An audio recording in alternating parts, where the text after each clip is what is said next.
अस्सलाम वालेकुम। आज हम आपको बताएंगे कि एग इंक्यूबेटर कैसे बनाते हैं। सिंपल सा तरीका है और शॉर्टकट में है।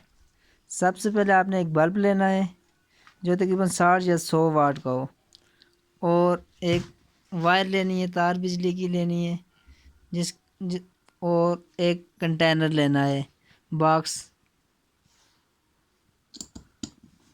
वायर को काटन काटन में लगाना है और उसके बाद होल्डर को काटन के अंदर लगाना है।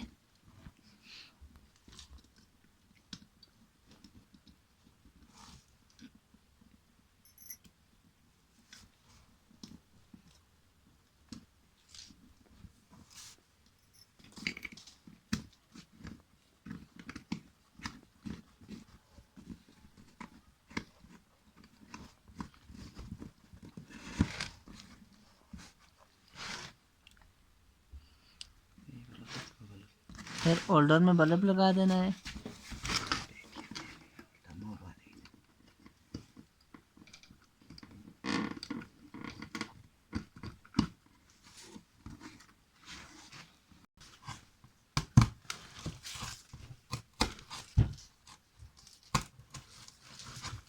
और टेम्परेचर हवा के लिए 2 सुराख कर देने हैं।